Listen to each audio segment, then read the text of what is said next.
Chapter the 18th. Sunlight lanced through the cottage windows at a low and canted angle. Watson settled down at the table and ate. Sherlock paced. Tish sat like a rather freakish alabaster statuette. "If Tewkesbury doesn't arrive soon, we shall have to alter our plans," Sherlock said loudly to no one in particular. The sun began to set. "If his addle-pated lordship doesn't arrive soon, we may not be able to proceed whatsoever." The sun sank below the distant hills, leaving behind only twilight, the hue of old ivory. Sherlock said, "We should never have trusted him." "Don't blame Tookie," I cried. "Something must have gone wrong." And then, just as I was ready to start wringing my hands like an old woman, I heard furious clip-clopping sounds approaching. Running outside, I took one look at the impending cloud of dust and wailed, "Oh no!" Understanding exactly what had gone wrong, I dashed forward and seized the yellow horse by her bridle, helping Tookie wrestle her to a halt. Otherwise, she would have shot right on past the cottage, despite the fact that she had sweated herself into a lather. "You hired Jezebel!" "Is that the confounded beast's name?" Sagging on the driver's seat of the wagonette as if he were utterly wrung out, Tookie gave me a look, most expressive of the epithets he would like to have uttered regarding Jezebel. "What happened?" demanded Sherlock, who now had hold of Jessie by the other side of her bridle as she tossed her head, pranced, tucked her hind legs underneath her, and otherwise showed every sign of wanting to bolt. "I requested a fast horse, and she's fast, there's no denying it. But I should also have asked for an accurate horse. Direction of travel makes no difference to her, nor does staying on the road." "Nor does discretion, evidently. She seems unlikely to fall in with our plan to wait in silence." Sherlock gave the mare a glare that would have been droll were circumstances not so dire.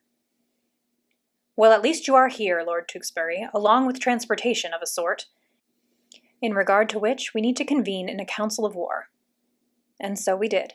Once Jessie was firmly tethered to a stout hitching post and pacified with a nose-bag of oats, Tish, also, needed to be pacified a bit when told we all needed to talk, but after I draped a shawl over her head and assured her that Tookie was too preoccupied with food to look at her closely, she came out of the other room and joined the rest of us.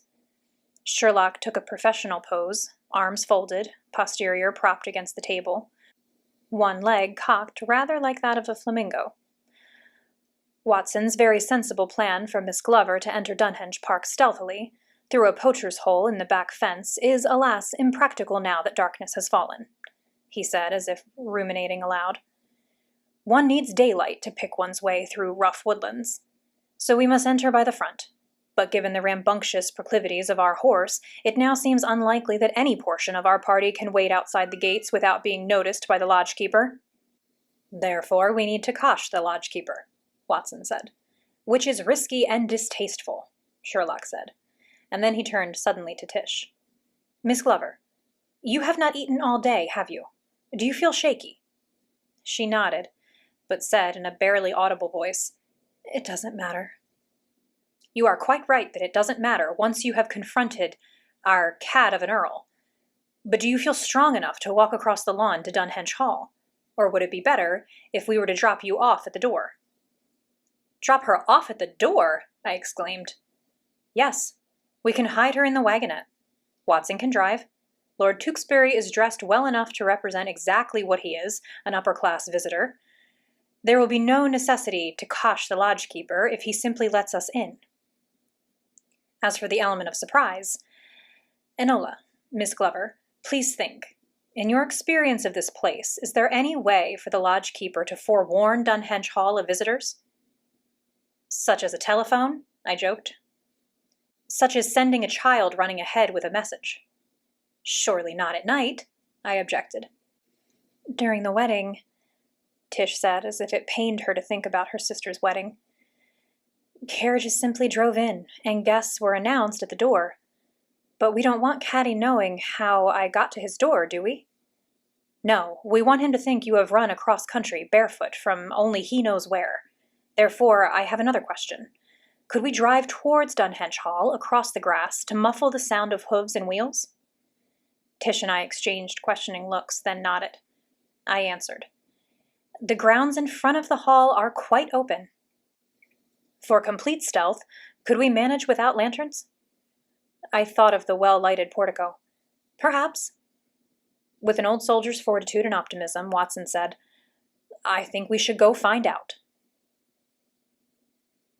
Tish hid under a seat of the wagonette, on which I sat with my skirt spread protectively, regretting for the first time that dresses with 15 yards of flounces had gone out of fashion. Sherlock sat beside me in a dark corner because of his rather seedy clothes, and Tewkesbury sat across from us, ready to deal aristocratically with the lodgekeeper. Watson, the driver, had given a bucket of water to Jessie before we departed, and now was probably wishing he could retract such kindness. "Whoa, I say whoa there!" I had never heard Watson sound so ill-tempered as when he struggled to halt Jessie at Dunhenge Hall's wrought-iron gate. His angry voice brought the lodgekeeper out at once. Viscount Tewkesbury, Marquess of Basilweather, stuck his top-hatted head out of the wagonette's window on his side. "A surprise visit to an old friend, my good man," he drawled at the gatekeeper, his bored tone achieving the perfect acme of aristocratic condescension. "Yes, my lord, of course, my lord." The man opened the gate forthwith, and we rattled through. As soon as the gate closed behind us, Watson chided Jessie again. "Whoa there! Stay on the lane!" as he steered her onto the grass. "Confounded beast, what is the matter with you?" He actually did have a rather difficult time halting her in the deepest shadows between the gate and Dunhenge Hall. Instantly, Sherlock and Tookie slipped out to extinguish the wagonette's lanterns, after which one of them, I think, walked at Jessie's head to help Watson keep control of her as we rolled across the lawn in the dark. I cannot report exactly because I did not see. Still inside the wagonette, I was helping Tish get out from underneath the bench, careful not to knock any caked soap or beeswax off of her. I knew that we must be approaching the portico because the light through the wagonette windows increased sufficiently so that I could see her standing beside me, looking like a ghost. She was going to need to be more durable than most ghosts. "Tish," I told her softly, "remember with your whole heart what our darling Cady has done." She nodded. "And think what you would say to him if you were Flossie." Nodding again, she lifted her head as the wagonette halted. "And sink your dagger to the hilt." She gave me just a flashing glance as she got out, helped by Sherlock, as I got out, helped by no one. Tookie was busy at Jessie's head. He and Watson took the mare and wagonette away into the shadows at the side of the lawn. I ran to crouch between arbor vitae bushes next to the wall of Dunhenge Hall, huddling beneath a lighted window I knew to be that of the dining room. Sherlock disappeared somewhere, and Tish, barefoot and bareheaded, ghastly and nearly indecent in her tattered dress, pattered up to the front door and knocked.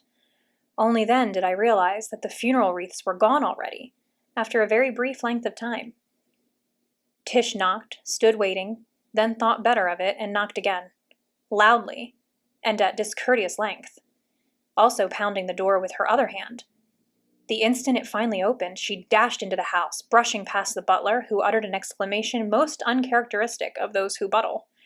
Indeed, what he said was too naughty to repeat. At the same time, Tish yelled with force and ferocity far superior to any I had expected of her. "Cady, you treacherous, silver-plated blackguard! Where are you?" Reasoning that no one was likely to notice me, as all attention was on Tish, I scrooched upward against the wall, making a long neck to peek into the bottom corner of the window. I saw, in profile, the Earl of Dunhenge sitting at his end of the candlelit dining table with his after-dinner cigar, motionless, in front of his wide-open mouth.